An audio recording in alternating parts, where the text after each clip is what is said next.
get it. Yes, I do.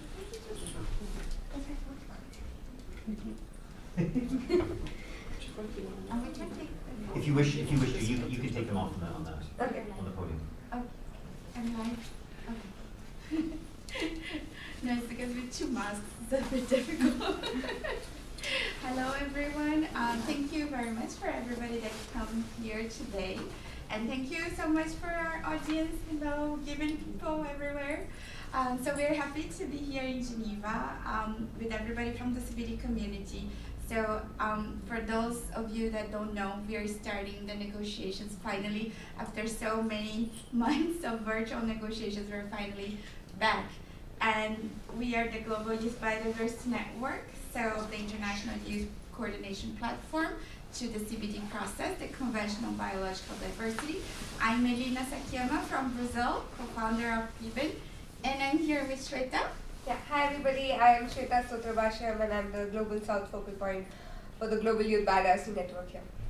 Yeah, and we decided to come here and talk to you guys through this press conference because we have some really exciting activities coming in, and this is actually the product of months and months of work and preparation from young people all over the world that are caring about biodiversity and that they are really concerned because we're such in a crucial moment, right?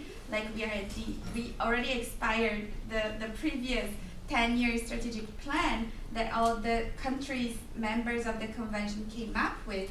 And now we are in this kind of void where we need to decide what we as a collective, what we as all these countries, they're part of the convention, gonna do for biodiversity, right? And as part of GYBN, we collected the thoughts, the perspectives, the voices of young people all over the world. Swetha has the data. I'm very bad with numbers, but over 40 chapters of GYBN all over the world, plus an online consultation process. We reached out to all these people and asked what kind of future we want, what kind of relationship we want to have with biodiversity. How do we relate with biodiversity, right? And what should be the priorities, not only for the governments, but also for corporations, for banks, for academia, for civil society. What we all have to do, what are all our responsibilities so that we can reach the future and this future vision that we want. So I think that's a little bit of an introduction to sort of help you understand our journey to get here. And as you can see, we have some of the messages around us. So there is a policy paper from GYBN that has more details about our messages and about our demands in this conference. So there are very sort of general, there is a general consensus among young people that the same needs to go, right? We are tired, oppression, the same destruction, the same sort of profit comes first before everything. So these ideas, they don't go along with what young people want anymore. I think young people, especially millennials and post-millennials, we were born in a already sort of globalized world in most of the world, and we kind of lived through internet, right, into the revolution of telecommunications. So we kind of feel closer to each other. And in this time where again we have wars coming up and people getting into disagreements and political power games between governments, right? Coming up again, I think it's important that young people take a stand and show to everybody that we feel close. We feel that we are part of the same. We're all part of nature. We all relate to each other. And this is the basis of what we want to the future, right? So we are tired of the same business as usual.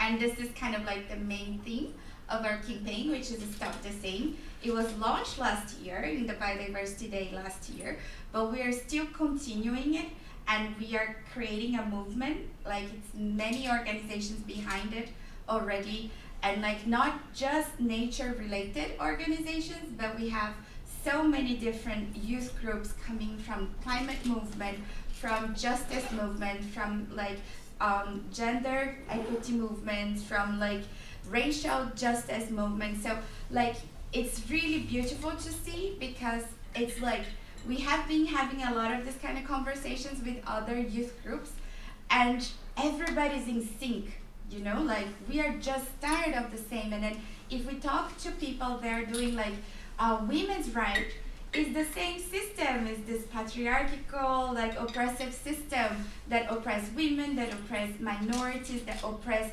biodiversity. And so like we are all coming in together like with this message. We need real transformative change.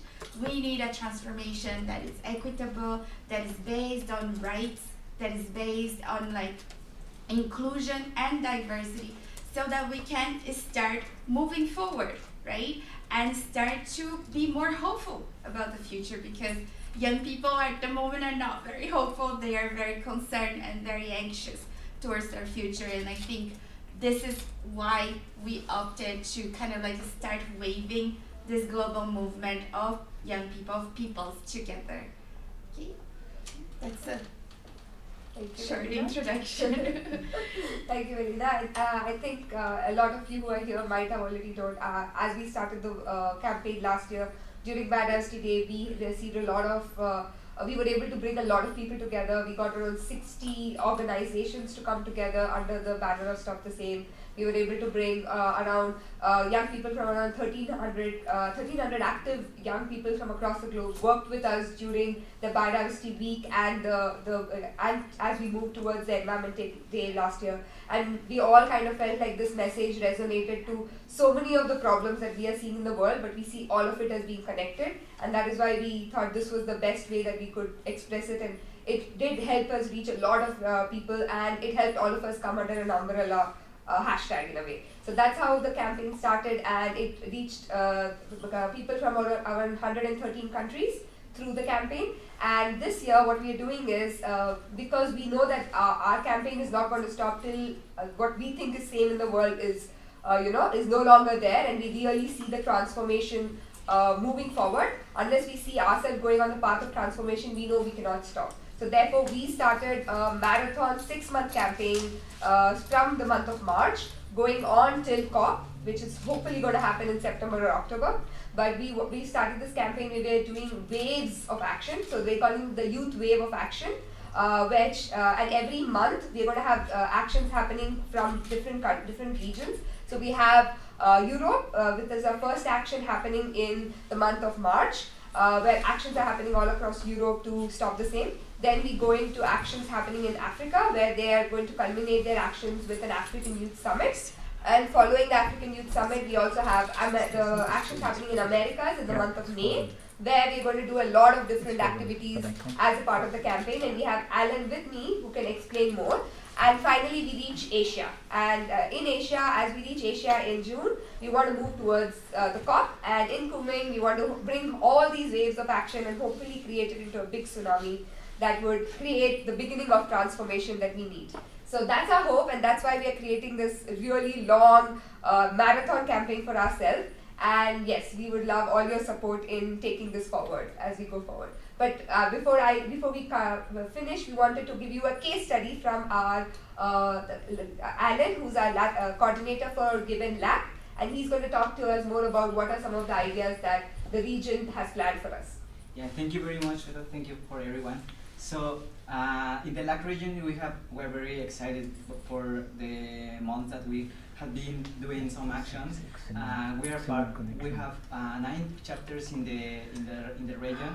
So all of us we are trying to collaborate to do some actions on the ground, on the local at the local level, with the communities, with the child, in the schools. And we are very excited to do this, because this is we are not alone. We are doing a lot of things together with the people from Paraguay, from Bolivia, from Colombia, República Dominicana, Haiti, people that we know from other parts of the region. We are trying to get in touch to the nature and share with the people that is not too close to them, creating new narratives, doing bioblitz to trying to reconnect with nature, to recognizing the nature that we have around us, also doing activities as performance just to reconnect with the water that is provided our ecosystems, trying to defend our ecosystems, try to defend the defenders that in our region it's a very huge problem that we have.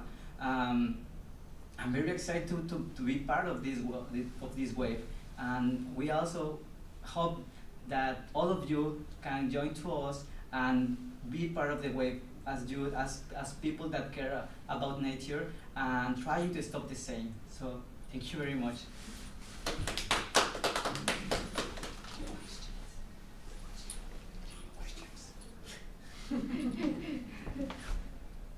So if you or anyone have any questions, we will be very glad to answer them.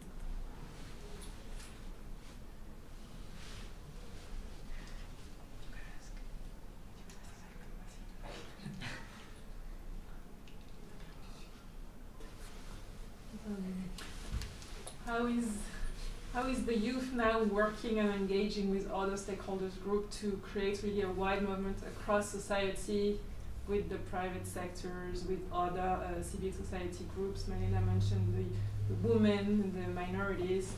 How is the wave movement going to connect with them?